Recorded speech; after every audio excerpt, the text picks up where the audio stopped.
Assalamu alaikum. This is Yusuf and this is Ayub. And if you are benefiting like we are from the classes and the ongoing programming, tuning into the Sunnah followers, please donate. Let this be an ongoing sadaqah jariyah on your behalf. You're helping the kids, the converts, and everyone seeking knowledge. And it's a wealth of information every day you tune in. Don't forget, you are being rewarded for your generous donations to keep this programming on air. You know, just like what you're hearing, put your dollar where the dollar's at. Right here on Sunnahfollowers. Don't forget, donate. Right here to Sunnahfollowers and Assalamu alaikum rahmatullahi wa barakatuh. Message from Sunnahfollowers. This is from Sheikh Saleh. We need to unite. Sisters, wear your hijab. Wear your beards. Be proud of your beards. Stay home, stay in your home. Stand up, unite, and stand for Allah subhanahu wa ta'ala. That's right, Saleh. We all should stand up in solidarity, not transgressing the limits of Allah, but standing together with patience and understanding. This is Sunnahfollowers. With dignity, humility, and balance. Assalamu alaikum, brothers and sisters. Listen, we are in dire need of donations to keep these shows running and available for you 24/7.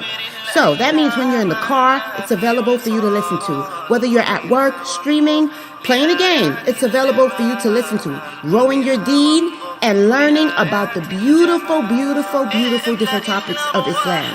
Listen, one of the heaviest deeds that could be placed on your scale on the Day of Judgment is sadaqah jariyah. Yes, I know, I'm trying to build deeds daily. So you can too. So listen, feel free and please, from the bottom of your heart, donate to this wonderful cause, wonderful website and platform to continually push out shows that will benefit you and the Muslim Ummah. Yes, you can donate by going to the SunnahFollowers.net website, pressing the Donate tab. You can also scan the QR code in YouTube on the far left top of our videos that are streaming. Listen, guys, this is very important, and take this as important.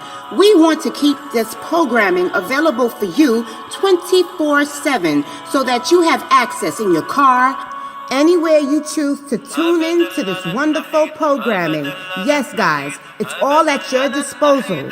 So listen, feel free to donate. Once again, remember, sadaqah jariyah, one of the heaviest deeds on your scale on the Day of Judgment.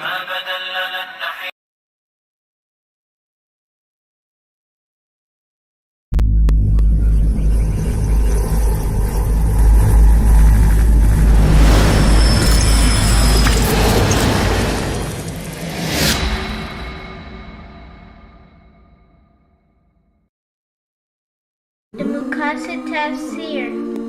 Where should I begin when I'm starting at the end? Pursuing the higher aim, learning the meaning of every page. Where should I begin when I'm starting? Assalamu alaikum. Sunnahfollowers presents a new class, the Muqasid of Tafsir, being taught and brought to you by Ustada lailanasheeba. Please stay tuned, streaming on all major platforms, right here on channel Sunnahfollowers. The Muqasid Tafsir. Where should I begin when I'm starting at the end? Pursuing the higher aim, learning the meaning of every page. Where should I begin when I'm starting at the end? Assalamu alaikum. Sunnahfollowers presents a new class, the Muqasid of Tafsir, being taught and brought to you by Ustada lailanasheeba. Please stay tuned, streaming on all major platforms, right here on channel Sunnahfollowers. Assalamu alaikum. Get to know your Lord. First part of the Right Belief series by Sheikh Karim Abu Zaid. This dynamic literary work of art's main goal is to revive an understanding the names and attributes of Allah. And understanding the name and attributes of Allah will elevate our faith, strengthen us and keep us steadfast. This wonderful book is now available in an audiobook format and can be found free of charge on YouTube, channel Karim Abu Zaid. Get to know your Lord. You have nothing to lose.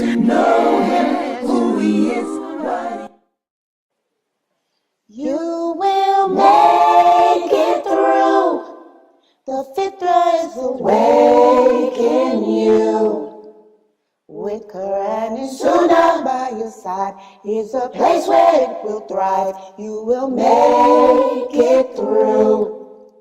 You will make it through.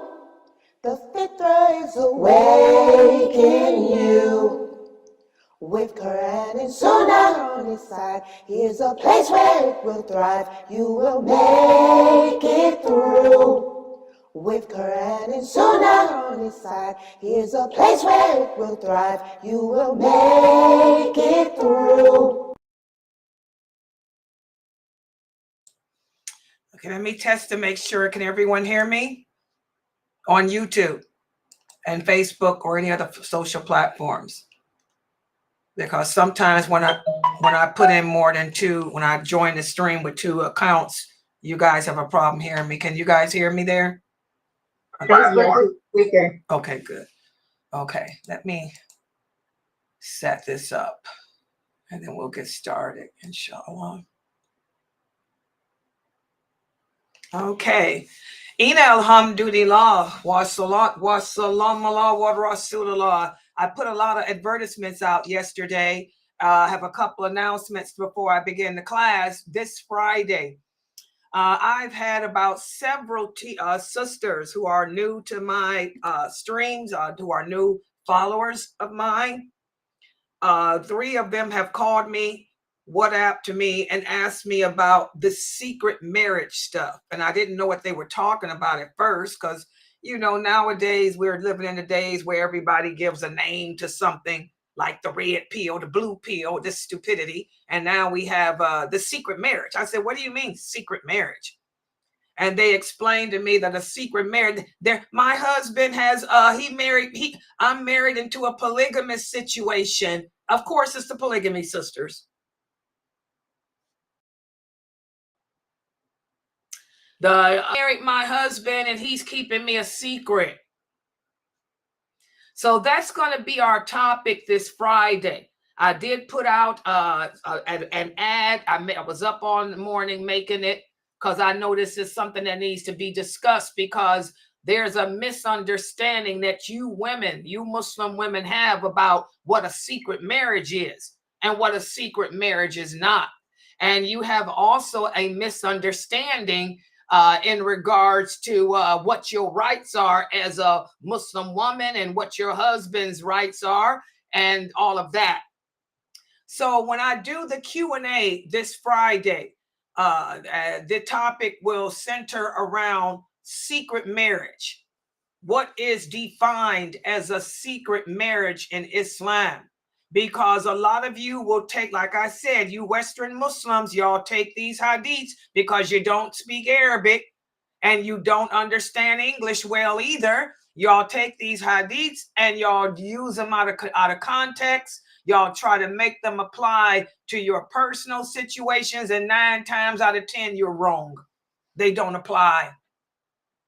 So that's going to be the topic. And Yes, the sister is here. Yeah, you saw it? Okay, let me play that video one more time because she said she wants to know the time. Wait a minute. You know what? I can put the hold on. Let me upload the y'all know I'm so stressed out. Give me a second here. I'll upload the picture I made. Hold on. Where is it? Yeah, I don't want to play the video again.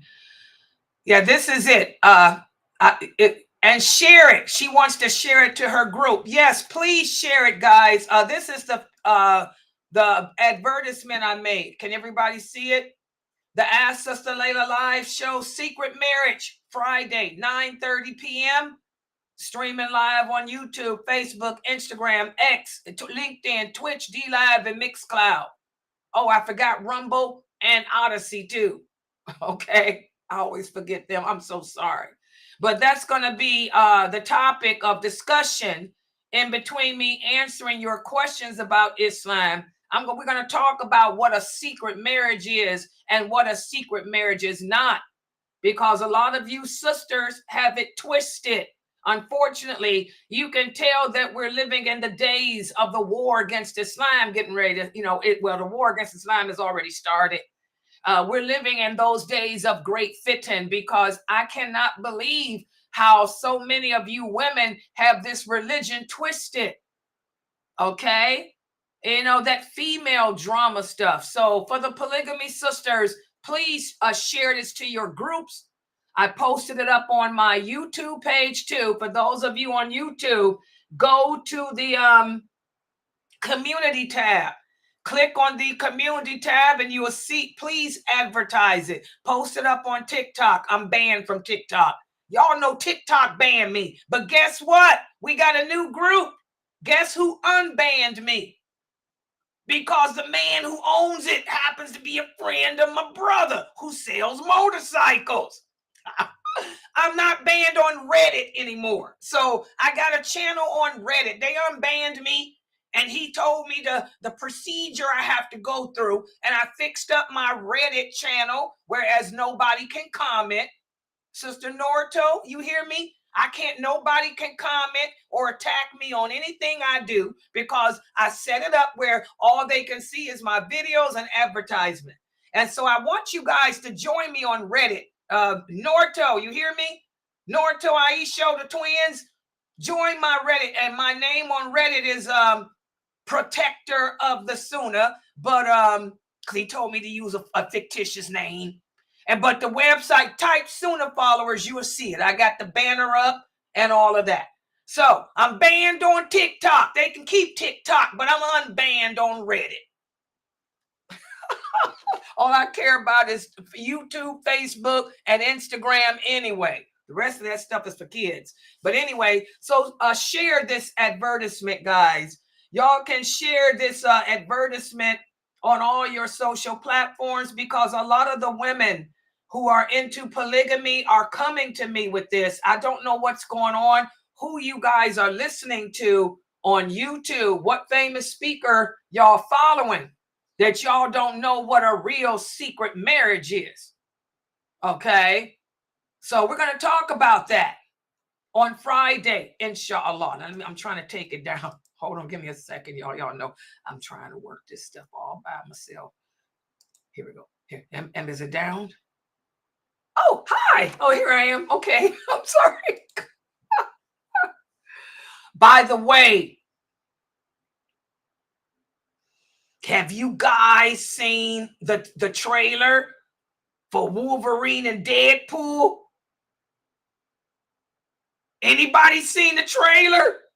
Yes. Girl, I'm going to see it. I'm going to see Deadpool and Wolverine. Y'all see that? DC and Marvel to merge together the two characters. They got a Deadpool woman.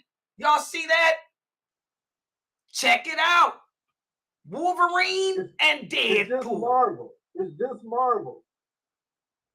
It's all Marvel. But why does it say DC too? No, it's Deadpool is supposed to be going to another dimension where Wolverine exists. Oh. So it's all Marvel. Oh, this gonna be good. Oh yeah. So this is This is like Wolverine, not the Wolverine. He's a duplicate of the Wolverine from the past, but he's from another dimension. So it's all Marvel. It's not DC. Oh, so They DC. So it's not DC Comics that made the movie. Marvel did. No. Yeah. It's Marvel.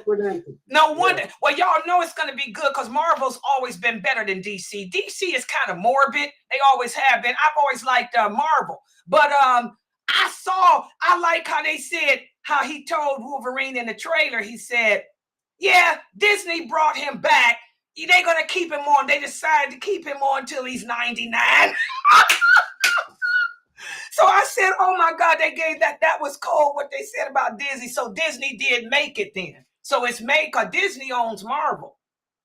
Yeah, Disney made it, but Disney is going down the drain though. But I know. This is hopefully going to bring them out the drain. Yeah, because ever since they got rid of Black Panther and the that Universal thing, they declined. Captain Marvel wasn't the hit they wanted it to be. That movie was silly. Okay. Yeah, but okay. Yeah, see, brother Abdullah Kirk, that's the brother Abdullah Kirk who writes our books, guys, The Sacred Bond. He's the author of the book. Make sure y'all pick up the book. Let me show that too.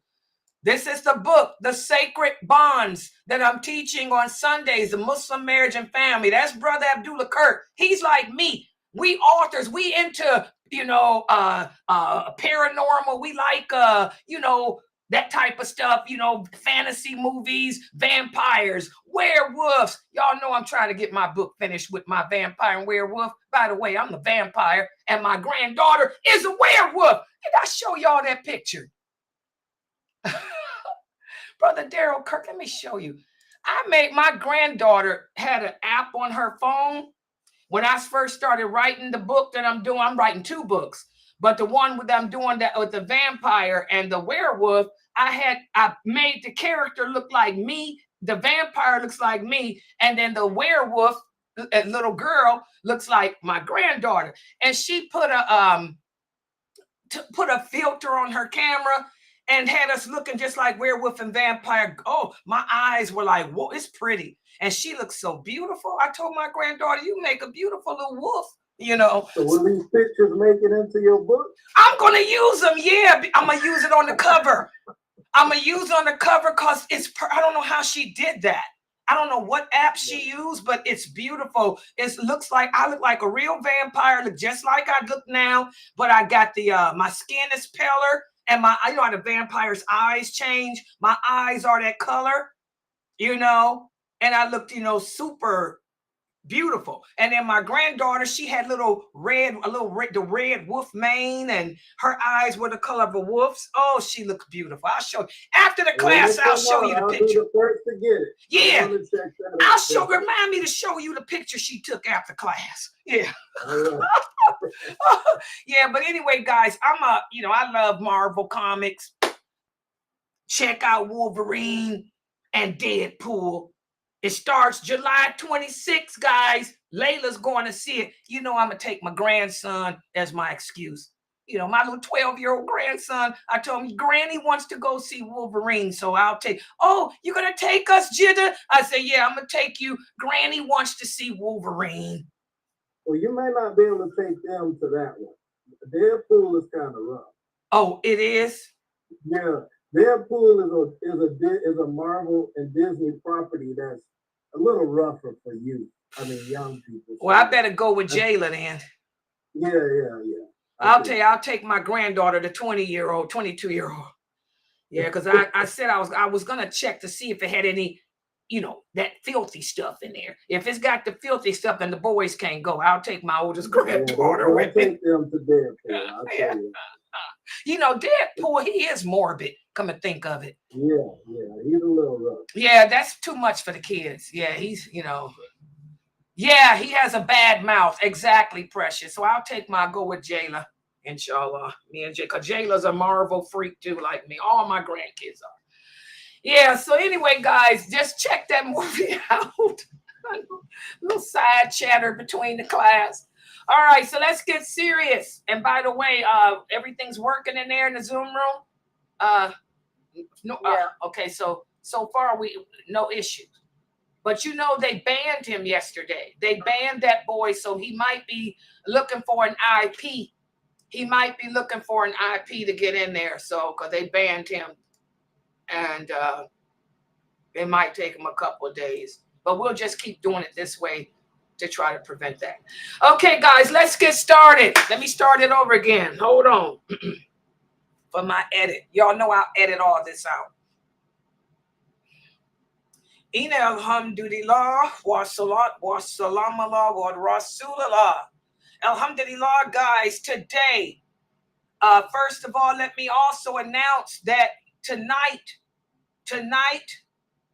will be the premiere of the new book of Sheikh Kareem Abu Zayd that I'm teaching called the Maqasidic Tafsir. The Maqasidic, I know I have a problem with call and ka. The Maqasidic, call is heavy, not ka. The Maqasidic Tafsir. The premiere of that class will be tonight at 9:30, and I did post up the advertisement for that, and we will be covering the introduction. Okay, let me show that. Oh, wait a minute, no, that's the wrong one. Let me take that down. Hold on. Yeah, okay, you got the book. The sister here said she bought it and she got hers today. Oh, mashallah, you got it today. Well, here's the pages. We'll be covering the introduction. So that class is every Tuesday and Thursday, 9:30 p.m. We will cover the introduction to the series, because the introduction, Sheikh Kareem Abu Zayd breaks down the meaning. He lets you know the difference, what makes the Maqasidic Tafsir special and different. And it's what Sheikh Saud talked about too. And this is the tafsir that the best tafsir.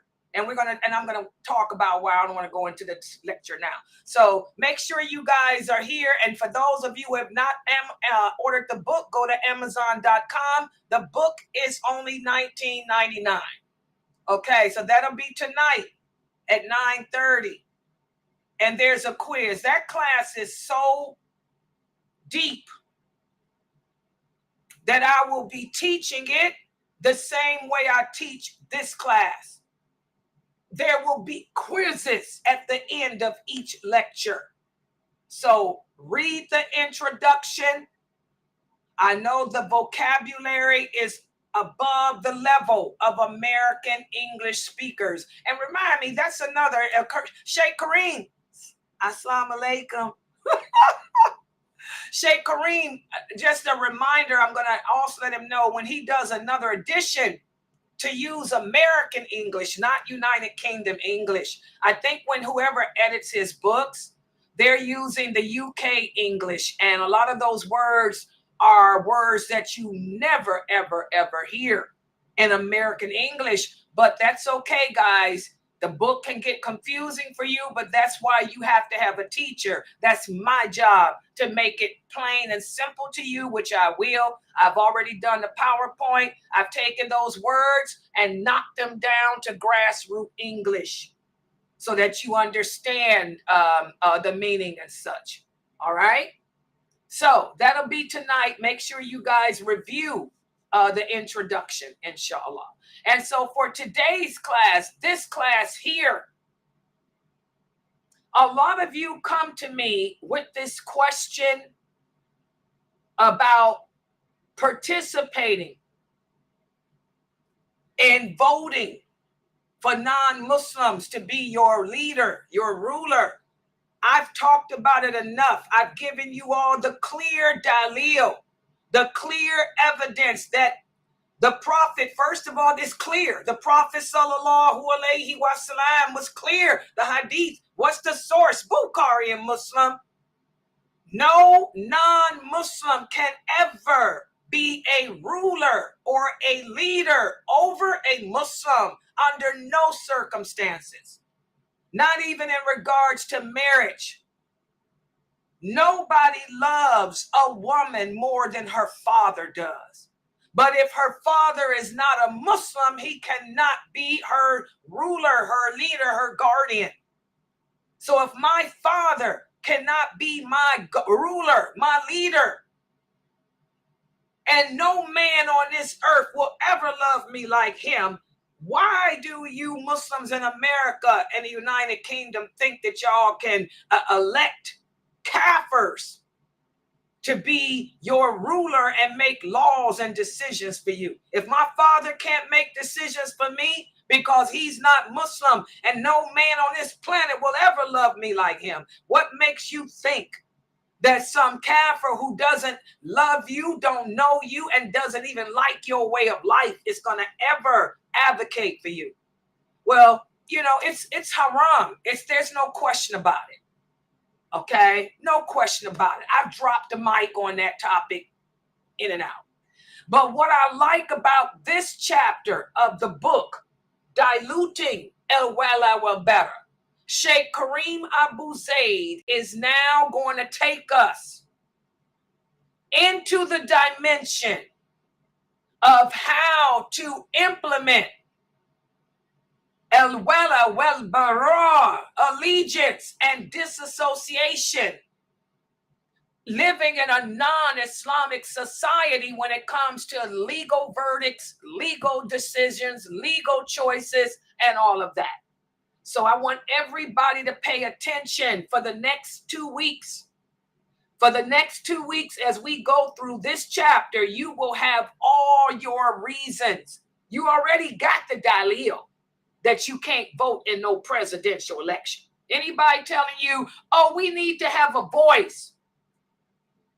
Allah has already said in the Quran that the kafirs will never give you a voice. So you calling Allah a liar? You think because you in America, America's going to give you a voice? America ain't never even gave a black person a voice. So what makes you think they're going to give a voice to a Muslim when they look at us as being terrorists? You people crazy. Okay, but anyway, when we complete this chapter, inshallah, you guys will walk away understanding why, even though the believer doesn't ask why.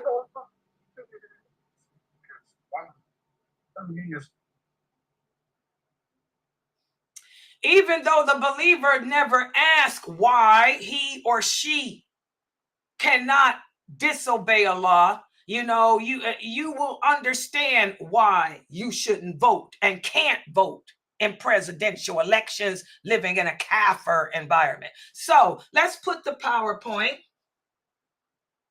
up on the screen. And I want you guys to bear with me. And there will be a quiz. Yes, there will be a quiz. This stuff, I'm going to try to give quizzes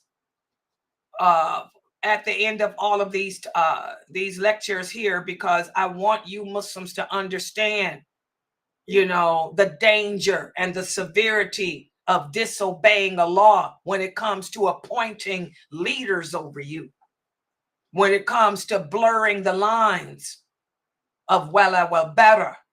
So yes, and by the way, please put me on the big screen TV for the children, and also for the hearing impaired. You know, lailanasheeba is an equal opportunist.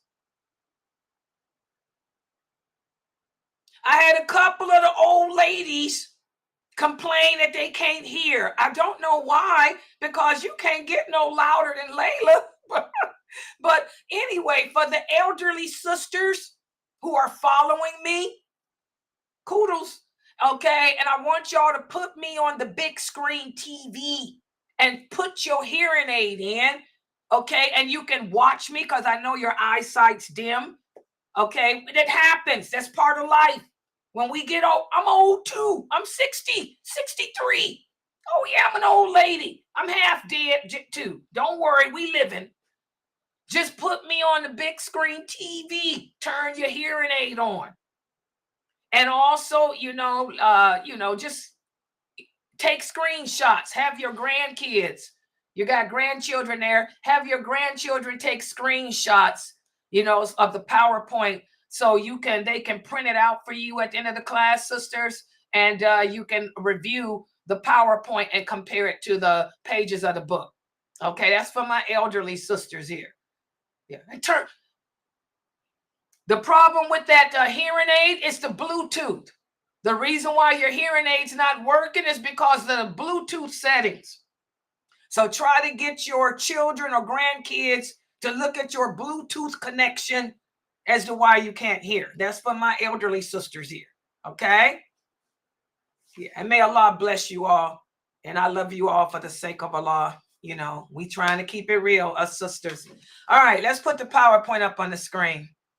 Yeah, I got my little sister, my old elderly ladies here.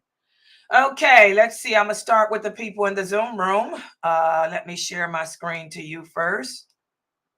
Wait a minute. Where's the wrong screen? Let me share the PowerPoint. Where's my PowerPoint?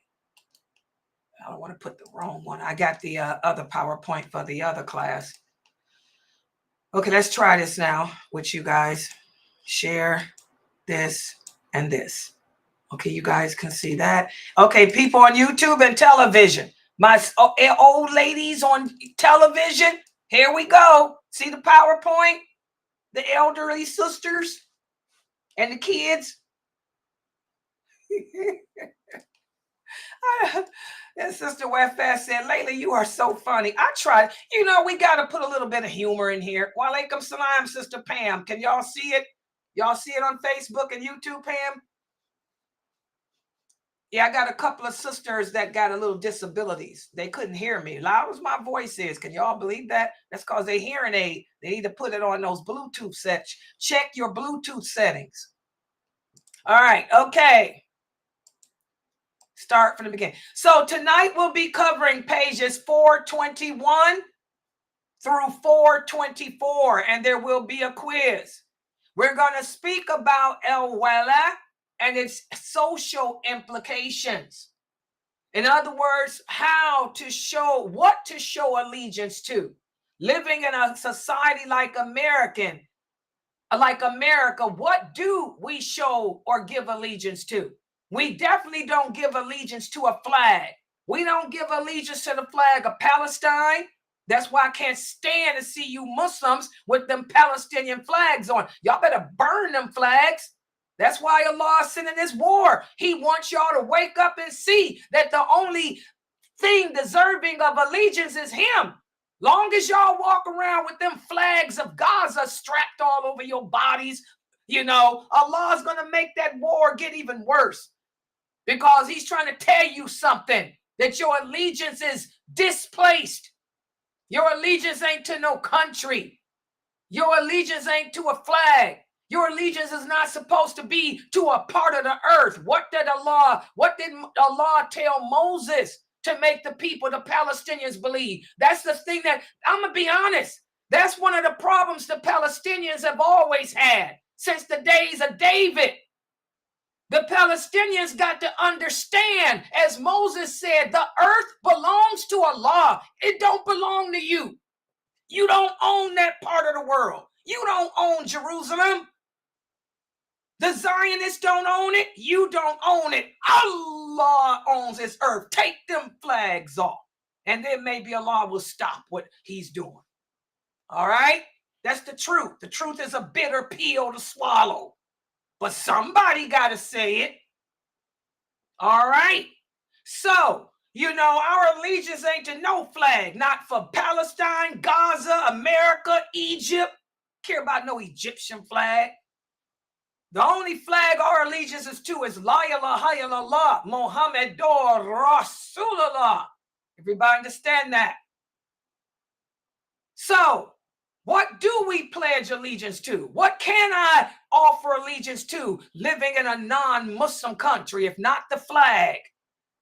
Okay, let's talk about it. And I like the way Sheikh Kareem Abu Zayd begins this. He begins this by saying, life in a diverse society, it comes with many different challenges. He said among the challenges is understanding and applying the principles of allegiance and disassociation. These principles have practical implications, and these principles guide us as Muslims in all different aspects of our life, including social interactions and legal considerations. Like I told you guys, every day of our life is spent deciding either to show allegiance to something or to disassociate from it. So he tells us that in this chapter, what Sheikh Kareem Abu Zayd, may Allah bless him, may Allah forgive him of his sins, Ameen. In this chapter, we will explore the significance of Al-Bara and Al-Wala when it comes to legal ethics and also social ethics. We're going to review how the scholars, both historically and the ones of today, how they have approached the integration of allegiance and disassociation in regards to the secular legal systems. The legal system, for example, here in America. How can everyday Muslims balance staying true to our belief system and adapt to the norms of this society, especially when we're confronted with legal and social dilemmas like, should I vote in a presidential election? Am I causing harm or good? How do I support equality when equality is even towards those things that Allah said are bad and dirty? Okay? So we're going to talk about this type of stuff here in this chapter, inshallah. Okay? So let's take a look at it. And he starts off with this wonderful verse of the Quran. And by the way, this is also the clear dalil that you cannot vote in a presidential election. I don't care what the Imam of your mosque said. The Imam of your mosque is not the Prophet Muhammad, nor is he Allah. Listen to what Allah says in the interpretation of the meaning. Oh, you who have believed. What does that mean? Allah is saying, oh, you who have converted to this religion. Oh, you who have converted to this belief system. Do not, I repeat, do not, I repeat, that means haram. Do not, that means haram. Do not means haram. Do not take the unbelievers as friends, leaders, and supporters over you instead of the believers. That's the dalil.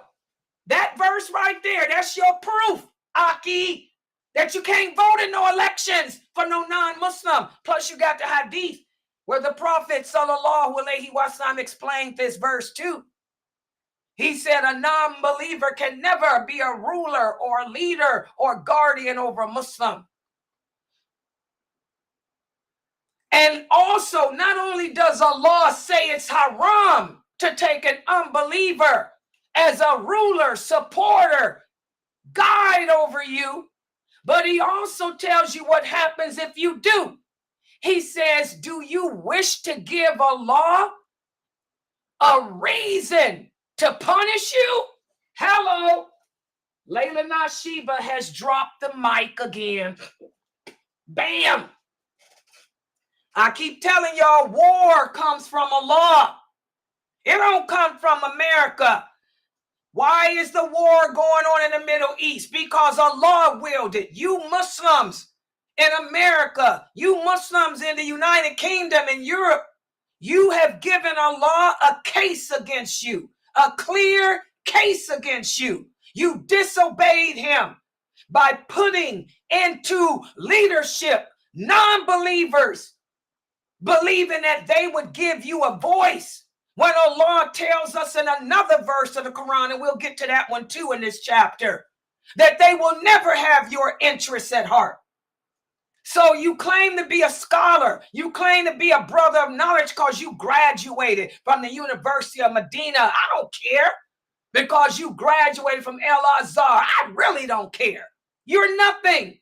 You don't understand the basics. You don't understand Al-Wala wal-Bara. Al-Wala wal-Bara. This is part of the Shahada, people. I don't care what the 4 Imams got to say about it. I don't even care what Ibn Taymiyyah got to say about it. I don't even care what the companions thought about it. Allah is clear. Do not take the unbelievers as leaders, rulers, supporters, protectors over you. Otherwise, you're going to give Allah reason to punish you. Y'all see that? The companions were all over the world, scattered in non-Muslim lands. They never participated in no elections. Don't y'all know the Romans had elections? The Romans were the ones that invented. They were the ones that invented the democracy. The Romans and the Greeks, they always elected rulers and governors. The Muslims didn't participate in that garbage because they understood that a non-believer would never have our best interests at heart. Because you Muslims put Obama in office, what did he do? He sent the weapons to Israel, okay, that they're using to blow up your brothers and sisters. You voted for Obama. He passed all kind of laws that totally contradict the laws allowing same-sex marriage. You got to answer for that. All you Muslims who listen to your imam instead of listening to Allah, y'all are going to answer to Allah for passing the law to make it lawful for people to have same-sex marriages. Oh, yeah. You could take on the sin of what you've done. You've made yourself a clear case against Allah. Y'all see that verse? Screenshot it. So as Muslims, we're supposed to implement Al-Bara. What is Al-Bara? I hope I'm pronouncing it. For one of the brothers that's listening to me, you know how I feel about you, Aki. I heard you pronounce it. I'm trying to pronounce it like you. Al-Bara. Al-Bara.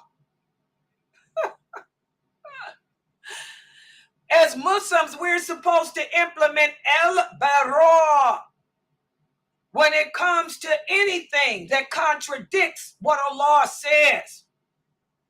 I can live in America. I can be peaceful.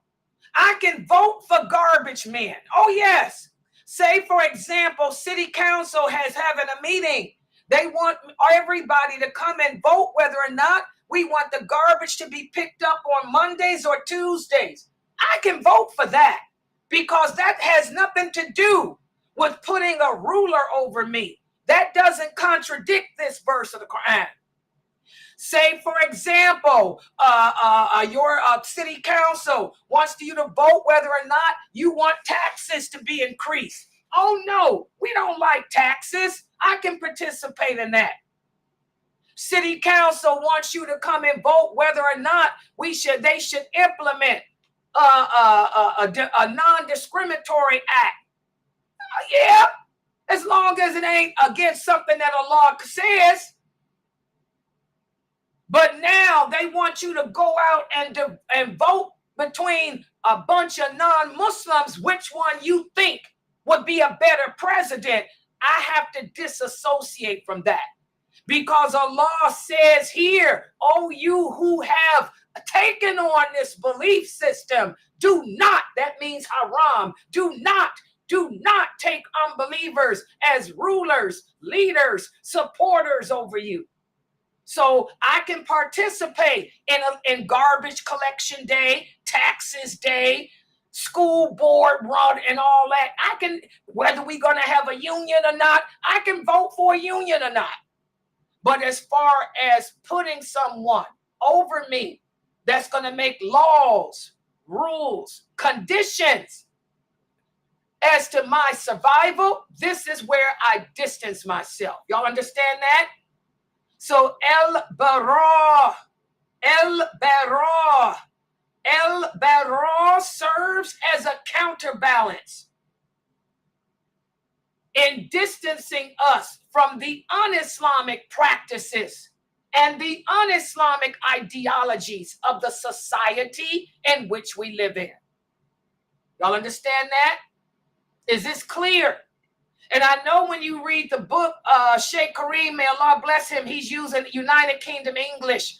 I tried to break the words down into better English for y'all to understand here in America. Okay. Also, we have this hadith, whereas the Prophet sallallahu alaihi wasallam said, whoever, if you truly love for the sake of Allah and hate for the sake of Allah and give for the sake of Allah and withhold for the sake of Allah, this is the person that has true belief in him. If I love for the sake of Allah, why would I even consider having a non-Muslim as a wali for me? I love my father, but my father is not Muslim. And I don't love my father more than I do Allah. Why would I even think to have my father as a guardian or ruler over me to make decisions for me?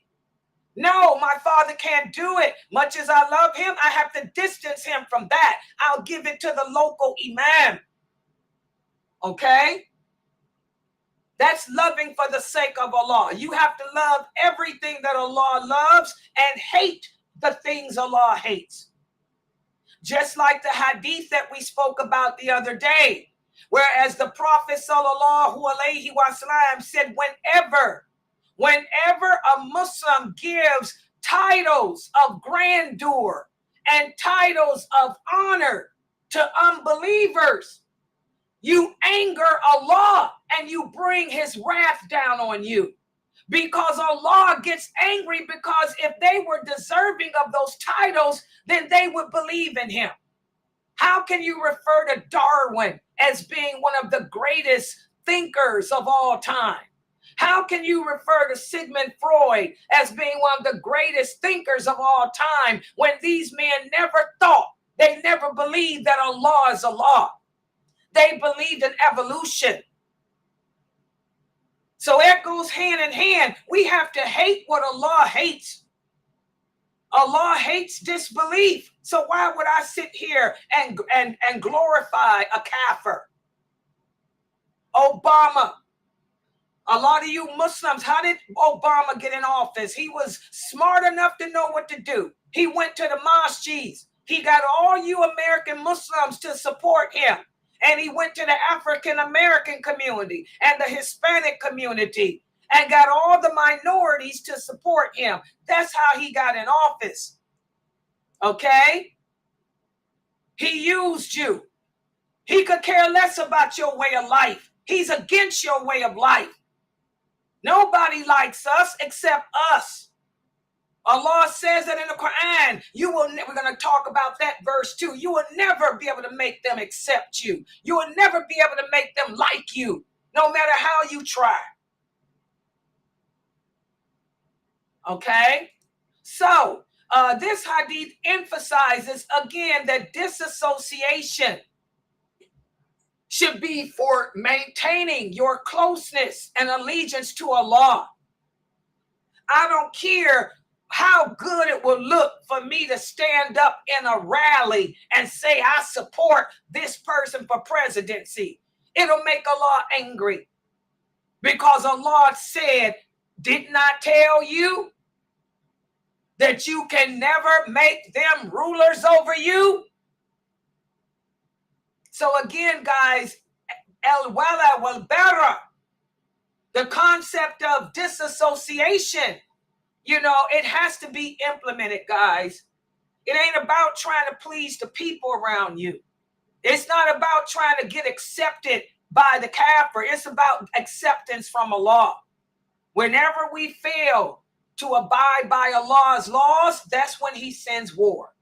Allah says he sends war to cleanse the earth of corrupt people. And he's talking about Muslims. We got some bad Muslims out there. I'm sorry. All of you, I'm just going to say it. All of you who voted for Obama, y'all bad people because y'all voted for all this filth that's going on. And don't say you didn't know, because I sure talked about it.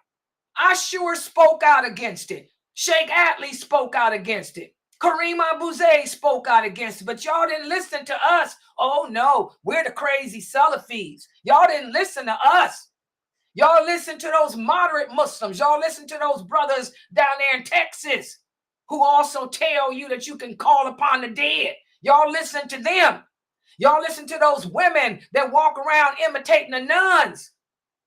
Y'all listen to them tell y'all to go out and vote to have a voice when Allah told you that your voice is supposed to be for him, not anyone else. So, suffer the consequences of war. And here's a picture. Y'all see this picture here? This is aux États-Unis. This is America. You got Muslims trying to blend in and be accepted. Muslims say yes to women's rights. Muslims say no to domestic violence. But what else are you saying yes to? What women's rights? American women are not advocating for the rights that Allah gave us. American women are advocating to be like men. So we do not say yes to women's rights. We say yes to the rights that Allah gave women, not the rights that women want for themselves. Yes, we say no to domestic violence. But how far are you willing to take that too? Okay? America won't even allow you to discipline your children. Did y'all know that? If you spank your child, he can report you. If you yell at your child, come on, how far? We got to be careful, guys. Standing up for justice, for a non-Muslim justice, you got to know where to stand and where not to. Because you're standing here now supporting all women's rights, even the right to have a sex change operation. Oh, yeah. Even the right to have abortion. That's part of women's rights, too. The right to abort. And what does Allah say about abortion? What does Allah say about sex change? What does Allah say about women imitating men? So the challenge of maintaining our allegiance while adapting to society's norms is a common experience for us. But the problem is, where do we strike the balance? And in order to strike the proper balance, you're going to have to, number one, have knowledge of your religion and understanding of it. And number two, you have to have allegiance to Allah, allegiance to the Prophet, allegiance to the Muslims and its deen, not allegiance to America or the non-Muslims. Everybody understand this? So I'm going to give you a quiz now, 2 questions to see how well you guys understand this. Question number 1. Your job has a team meeting that you must attend, and you are a Muslim that only eats zabiha. This is a test to see if y'all remember what zabiha is. Also, alcohol is sold at the restaurant, and your team members are not Muslim. That means they're probably going to drink. They're going to probably order drinks or whatnot. So how would you handle this without compromising your Islamic values, your Islamic faith? How will you implement Al-Wala wal-Bara? You got to work. You got to have a job. So what do? Just don't go to the meeting? Who would like to answer this question? I'm sure the room is not muted, so take the mic.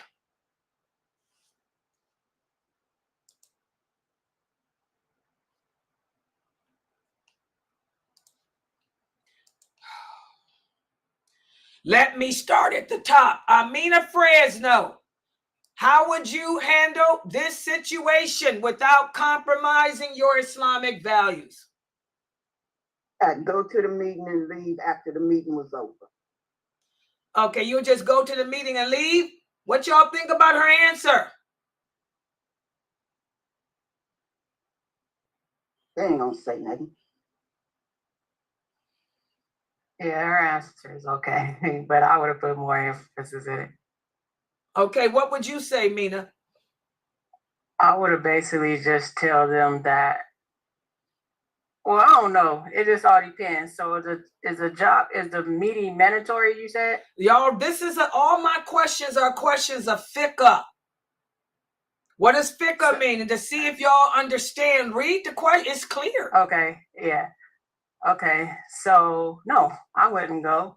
Just for the simple fact is they're going to be selling alcohol in there, and I'm not going to sit in the company while they're selling alcohol. So even if the meeting is there, if it is a meeting, even if it's mandatory, I'll tell them that I can't go.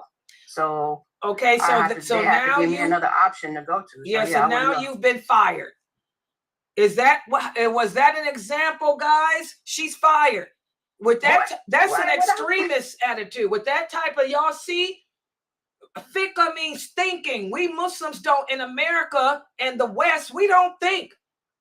You know, and that's why we lose jobs. That's why we think that we can't have a good life here. No, you're fired. Well, okay. Okay, wait, let me go back to what Mama said. Yeah, she'll go see what they said at the meeting and then leave. So we can go back to that. Okay, you do that, then you have kept your job at the expense of making Allah angry with you. Now you've compromised your Islamic values. So with that, the attitude that Amina said, I'll go and then leave. Well, guess what? You better hope that lightning don't strike you, because now you've compromised your allegiance to Allah, your allegiance to the Prophet, your allegiance to the religion. You've done some sinful things. You better hope that you get the chance to repent and you realize what you've done, or you gonna burn in that grave. Okay, both answers is wrong. Anybody else want to try it? I would just move to a different job if they forced me to. Well, you're fired. You ain't got no wife. You ain't got no kids. You living on the street in a box like a lot of the people in California. Okay, you've joined the box, people. Come on, who can answer this question and use everything they've learned as a Muslim? Show me that you guys are practicing Muslims, that you're just not Muslim in name, who don't know your deen. Most Muslims don't know the deen, and those are the answers they would give. They would either say, yeah, I go and suffer the consequences, or I won't go and suffer. Is that the way the Prophet would have done it? How would Aisha handle herself? How would lailanasheeba handle herself in this? Anybody else want to try it?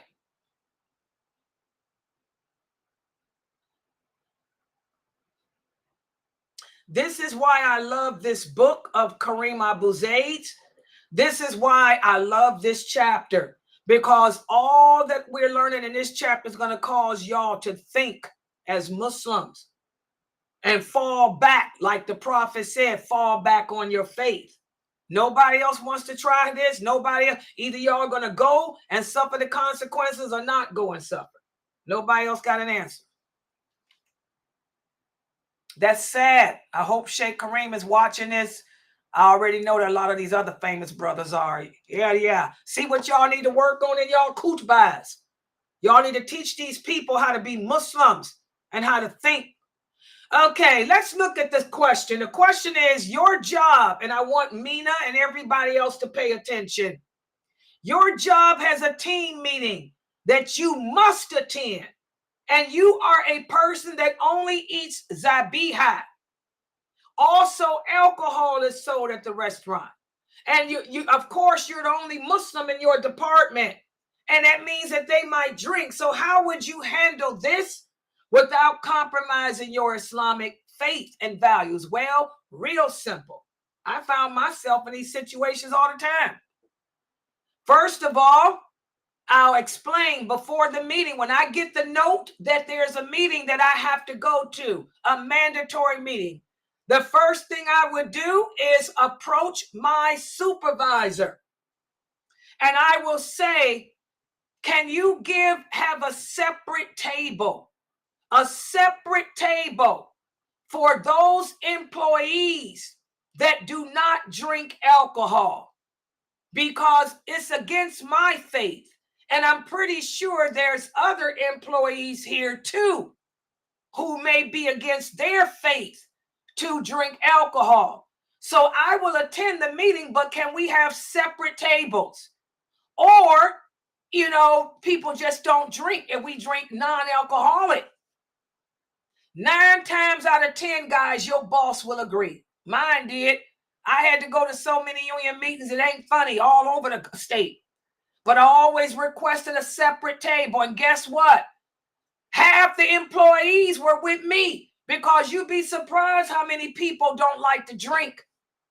So we'd go to have our meeting, but there'd be a table for people who drink and a table who don't. I'm not going to miss my meeting. I'm not going to not go and get fired. I'm going to use well better. What can I show allegiance to and what must I distance myself to? The Prophet sallallahu alaihi wasallam said, do not sit at a table where the people are drinking alcohol. That's an authentic hadith. Y'all remember that hadith, Mina? Y'all forgot that? So I'll just simply ask for a separate table where the people don't drink. As far as eating zabiha, what does that mean? That means I only eat meat that has been slaughtered the Islamic way. So I'll go to the meeting and I won't order a steak dinner. Instead, I'll order a vegetable dish or a salad. Why come you didn't put it in your answer, Amina? Y'all have to use fiqh. Y'all have to use fiqh. Y'all have to use fiqh. I wasn't going to eat nothing. Okay, well, you could have said that too, but you didn't. You didn't say nothing. You didn't give none of these reasons. And by the way, for the person telling me to stop telling people they're going to burn, where's your dalil? Allah tells you in the Quran that you will burn in hell. We just went over the verse where Allah says anyone who takes allies over the Muslims are going to burn. So don't come in here trying to correct me in my deen. You're nothing. Take care of that person. I'm trying to teach and I got a degenerate in here. Don't come in here trying to correct Layla. Layla don't take correction from degenerates. All right? Did y'all take care of that person on YouTube? Mina? I'm mad because y'all couldn't answer this question. Okay, so the first part is I'll ask for a table that's separate. The second part is zabiha. I'll go, but I don't have to eat the meat. I can just eat vegetable dishes. Okay? So I distance myself from that which Allah commands me to distance myself from. And I can carry on my job as a team member and bring to the discussion what needs to be discussed. Y'all understand that? I'm trying to teach y'all how to practice this religion, not how to memorize words. And y'all end up in situations where you are living on the street, or you living on welfare, or you just lost. Okay? I want y'all to give me real answers. I don't want y'all giving me dingbat answers. You all are my students. I'm very disappointed in all y'all in the Zoom room. Sister Layla, mine was real because I wouldn't go. Well, then you would be fired. You're supposed to. No, I wouldn't be fired because I'd had that done to me before, and I told them. Well, you at my job, you'd be fired. This is a meeting that's a mandatory meeting. It says you must attend. You don't make your rules on no job. If your boss tells you you have to attend a meeting or else, and you don't attend, you're fired. What I want you guys to do is give me the answers based on well better, not based on rinky-dink. Y'all understand? I want y'all to give me the answers based on the Quran, based on the Hadith, and based on how to implement well better. I don't want y'all giving me those tough guy answers. Or I just get fired. Well, you could afford to get fired, but I couldn't. I'm a person that got a baby, no husband. If I get fired, I'm on the street. I ain't living on no street. I'm going to attend that meeting, and I'm going to still uphold my Islamic values. I want y'all to tell me how. Y'all understand? Look at this next question and answer it Islamically, not numbskully. Okay? Here's another question. You are an advocate for social justice, and you just converted to Islam. This is your job. This is what you do for a living. This is what you do best. This is what you do. So a person that is doing something ain't going to give it up because they ain't going to be able to live without it. So part of your job is to participate in a demonstration that's advocating for the rights of women in the workplace. It's also advocating for equal pay and the rights of people to identify as whatever gender they choose. And also included in this demonstration is the right for non-sex bathrooms. Now, I want somebody to answer this question like a believing Muslim and tell me, how would you balance your Islamic values and those of society in this situation? Amina Fresno, start them off. And be intelligent, Mina. Don't be rough and tough. Give these people a clue, Amina. Sure, you know I can't walk with you, but at the same time, let me think. You used to be a union steward, so you should be able to answer this. I wasn't no union steward, now, Sheba. I'm a tax representative. I take people money. Well, then that makes it even better. Okay, let me see. I don't know. Go to somebody else, Layla. I can't. You know these people ain't gonna, girl. I know. Wait a minute. Wait a minute. Where's Anissa? Is Anissa in here? Yeah, where Anissa at? Come on, somebody. Mina, let's see you trying to answer this one. Now I got to go to your daughter. Down to my daughter. Mina, go ahead. Break it down, Mina. Look at it Islamically, Mina. Use wala wal bara, Quran wa sunnah. Go ahead, Mina. Okay.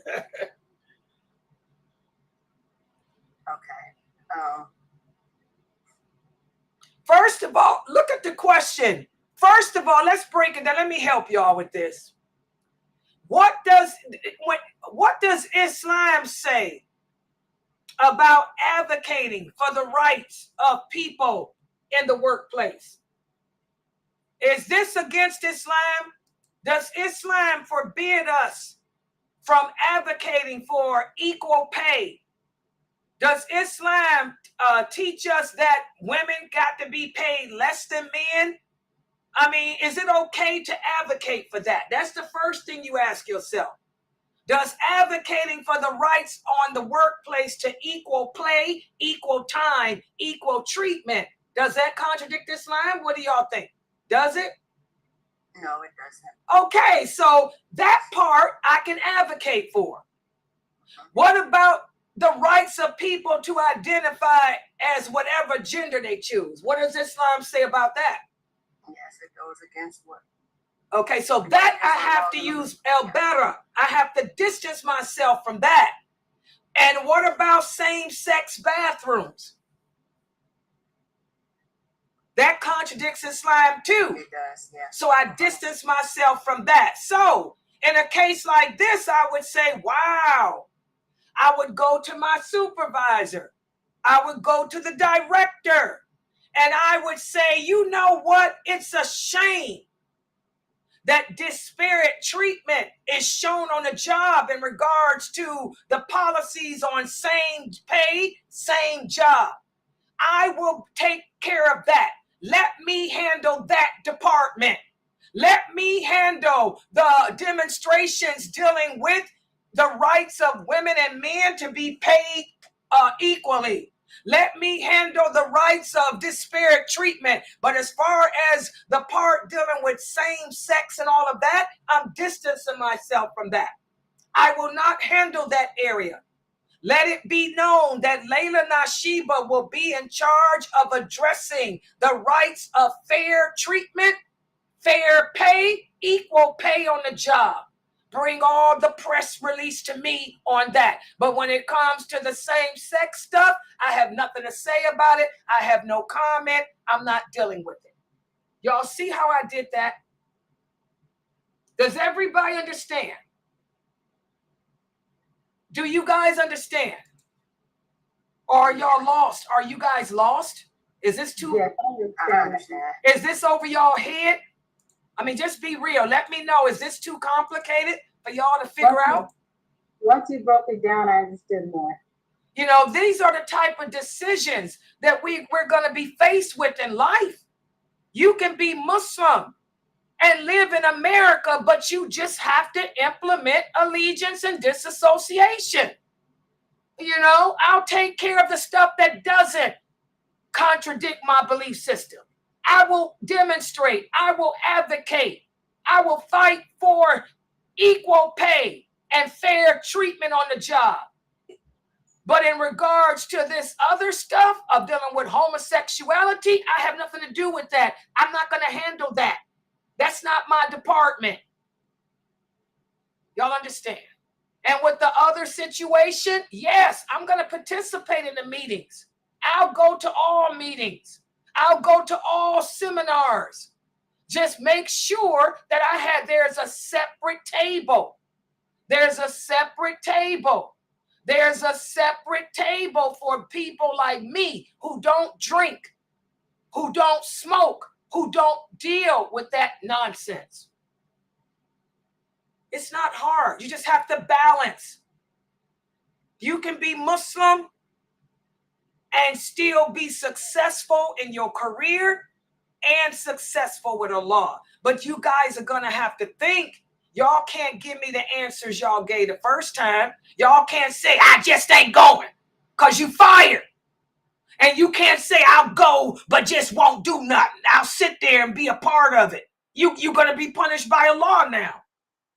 We have to think. This is why the Prophet sallallahu alaihi wasallam said, the problem with this nation is we are feeble-minded. We don't think like the Christians and Jews. The Christians would look at the pros. The Christians and Jews weigh things out. We Muslims just say yes or no. And that's why we don't succeed. That's why we'll always be the minority. That's why the Christians will always be the majority over us, because they think. We don't. Y'all understand? Any questions? Uh-oh. Assalamu alaikum. Yeah, I was calling. I forgot what for. Well, are you at home now? You where? Where? Walking through the work parking lot. Oh, okay. I'll call you back later. Okay. Yeah, why phone? What's wrong?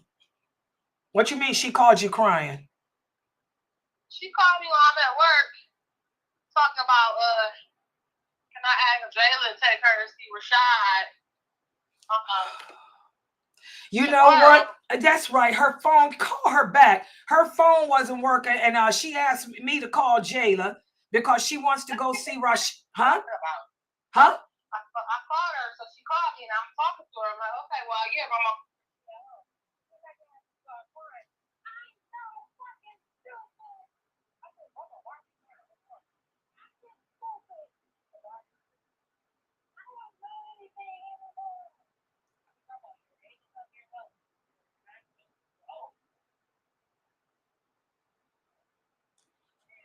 Where's Jayla? Tell Jayla to go over there and check on my mother. Where's Jayla at? Okay, call Jayla and tell her to go check on my mother, see if my mother's okay. Because that's weird, Chandani. And why come she can't find her phone? Something, you make sure she ain't having a stroke or something.